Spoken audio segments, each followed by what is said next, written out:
Live from Quezon City, Philippines. Your news, current affairs, and public service channel.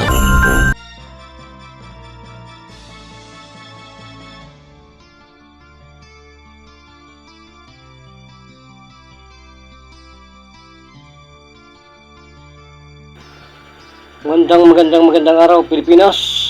Sa ating pong mga lansangan, silipin po natin ang mga kaganapan na ating pong nakalat sa ating mga reporters sa ating pong mga lansangan. Ngayon pong araw ng July 27, taong kasalukuyan 2025, ay maganda na po ang ating pong mga lansangan. Batay po sa ulat ng Pag-asa, ngayon po ay maayos na ang panahon sa malaking bahagi ng ating bansa. Pero sa kadahilanan po ng habagat, umaga pa lang, ay mayroon na po tayong mapapansin na cloudy skies with isolated rains sa coastal area ng Ilocos Region, Benguet, Nueva Ecija, Central Luzon, Nasugbu, Batangas, kasama po ang Occidental Mindoro, Coron, at south of Iloilo, Zambales Peninsula at diyan po sa ating Sabasilan at Hulu. Bukas po naman ng hapon ay mas maraming lugar muli ang magkakaranas po ng maulap na himpapawid o kalangitan with isolated rain sa Ilocos Region, ganoon din po sa Cordillera at ilang bahagi po ng Cagayan Valley, Central Luzon, Nueva Ecija, Mindoro, Dumaguete, Cagayan de Oro City, Surigao del Norte at Surigao del Sur, kasama po ang Zambales at Davao sa ating pong maranasan na maulap ang himpapawid. Yan po ang unang balita po natin ngayong araw po ng Sabado sa ating pong Lingkod Bayang Balita.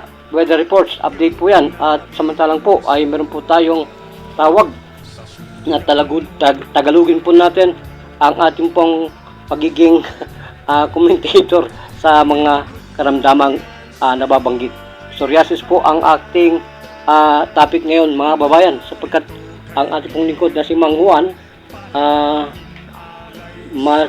Makote na taga Samar po ay nais po niyang malaman kung ano raw po ang ibig sabihin ng psoriasis.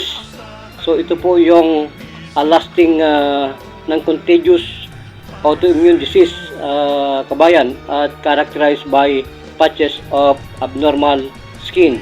So pag makikita po kayo ng mga dry, itchy at scaly, yan na po yung tinatawag na psoriasis.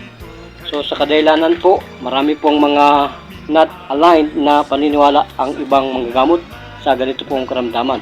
So dapat po ay inyong malaman kung ano po ang hiyang sa inyong mga kagalingan. At para po sa kalaman, ang complication po ng psoriasis ay para na rin po yung arthritis na nasa ating katawan na hindi po nawawala, pabalik-balik lang. Base po yan sa symptoms. At kung alam po natin mga kababayan, ang nagsasuffer po sa frequency ng ganitong karamdaman ay napakarami po, millions, almost 79.7 millions. Yan po ay not fully understand what really the main cause of this kinds of health problem, no? Yung iba pong paniwalaan ay invaded po yung ating good cells at na humihina ang mga fighter cells po natin. Kaya po ang atake ay talagang maramdaman po natin na lagi pong makakati ang ating pong mga sugat, ano? Na mga ganito pong parang isda, ano? So, ang gawin po natin dito ay gawin po natin curable kasi hindi raw po ito nagagamot, ano? Kababayan, kaya po ang chronic condition ito, kung meron po kayong ganitong mga nararamdaman, kumakati sa inyong buhay throughout your life, kailangan po may maganda po kayong relief and para po mawala ang tiger symptoms nito. So, kailangan rin po natin mga kababayan na maniwala sa ibang method of healing. Ano po? May mga bagay po kasi tayo, kung tayo po gumamit ng ointment, no, mga kababayan, ointment po nito, gumamit na po tayo at hindi na po talaga tayo pinapatulog, ay dapat po talagang maganda na ating pong subukan ang ibang method ng medisina, unconventional. So, may not align sa lahat po ng conventional medical diagnosis. kung ano po talaga ang ating kagalingan. Kaya po kailangan po ang concept nito ay pumunta po tayo sa mga superstitious belief na maaari po kayong matulungan. Typically, this attributed to a such kinds of healer, supernatural, spiritual, or environmental factor rather than biological or physiological treatment. That is the diverse treatment between the two. Kailangan po natin na lagi po tayong manahan sa Panginoon. Dapat po natin pagsamahin ang ating pong behavioral instinct, emotional instinct, para po tayo magkaroon po ng kapanatagan sa ating pong kagalingan. So, mga kababayan, kung tayo po nagkaroon na tayo ng mga diagnosis, treatment sa mga steroid cream ng ating pong mga nakilang manggagamot, gumamit na po tayo ng mga injectable, diyan po sa katanungan ni Manong, ay dapat po ay bigyan naman natin saysay ang pagdarasal, yung mga traditional ritual po ng ating mga ninuno na ginaya pa yan sa lahat ng sulok ng mundo, Caribbean, Eastern Americans, yan po inaniwala sa mga ritual na yan. Kaya po dapat tayo ay maging scientific and makaluma, old fashioned po ang gawin po natin, ancient talaga, native, para po destroyed natin ang ating paghihirap sa ganitong mga karamdaman. So lahat po ng stress, tanggalin natin. Kung tayo po may mga factor na ganyan, tanggalin po yan. Yung mga illness, injury, tanggalin po yung mga possible managing quality po ng ating buhay. Yung mga kinakain po natin na nagbibigay po ng trigger, tanggalin na po natin lahat yan. At huwag na po tayong kumain ng lahat ng klase na bawal po sa katawan natin. Kahit po ang hangin, magbawas po tayo na pumunta sa mga polluted area kung saan po ay maraming mga hindi po natin malaman kung saan nanggaling mga hangin na yan na marurumi na dumadapo po sa ating mga balat. So, ang kailangan po lang natin ay kaunting disiplina sa ating pong pamamasyal sa ating buhay. Ano po? Kaya po yan ay long-term process of medication.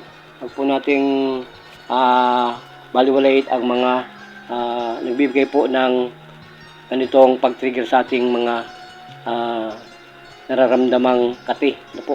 Dapat po tayo ay mag-research pa at para po tayo mabuhay ng malaya at malinis at sariwa ang ating pong mga nararamdaman. So mga kabayan, kung tayo po ay may alam, tayo po ay may kaligtasan. So lahat po ng mga bata, kapag po ako, total life story, kapag po ako ay nanggagamot, binabanatan ko kaagad po ng apog, yung mga apog. At talaga namang lapnos, nawawala po yan sa apog. Kaya po ang treatment dyan, marami pong herbal na pwede po natin na gawin. Marami po yan. Yung mga banaba ay pwede po rin gawin yung paglalanggas niyan kung ano po ang bagay sa atin na treatment. Yung aloe vera, pwede rin po yan. Yung sinasabi ko po, yung oatmeal, colloidal, pwede po yan. Yung mga salt, Epsom salt, pwede po iligo ng lahat po ng individual para po sa atin. Yung may mga asin-asin, nilalagyan ng mga kung anong klase ng mga herbal, ay ginagamitan po ng iba nating manggagamot na mga albularyo. Tapos po tayo sa oral, injected, sa medication po sa ating ospital, necessarily mag-try po tayo ng mga ganitong Epsom salt bath para po sa ating kagalingan. Marami pong dapat natin malaman kung paano po tayo gagaling. So, ang pagiging albularyo ay hindi masama kung tayo po ay maniniwala sa Panginoon. Iyangan lang po yan mga kababayan. So, sa lahat po ng tumatawag, inimbitahan po kayo namin yung lingkod. Marami po tayong malalaman, mga sekreto, kung paano po tayo gagaling sa ating pong mga karamdaman, mga kababayan. At ito pong mga tinatawag ko sa ating po na mga okay, nawala po tayo ng signal mga kababayan at sinasabi ko nga po sa atin lahat kung ano pong kahiyang natin, doon po tayo sa inyong kahiyangan. So lahat po ay welcome board sa ating programa about this sa mga psoriasis po. Palagay ko po na sabi ko na lahat yung mga dapat po natin malaman at hindi dapat tayo magpabaya sa ating mga komplikasyon na to at maligo po ng kahit gatas, lagyan pa ng kaunting baking soda at yung sinasabi ko po may mga nilalagay po dyan ang ating mga albularyo ng mga dahon-dahon na dapat mo nyo yung malaman. Hindi po natin binabanggit dito yan sa ating pong live on air kasi po baka po ito ay may side effect sa inyong balat. Ano po? Kaya po ito po ang inyong nagpapatrol at naglilingkod bayan po para sa umagang ito. Vamos, gracias Philippines, mabuhay ang Pilipino, mabuhay, gracias.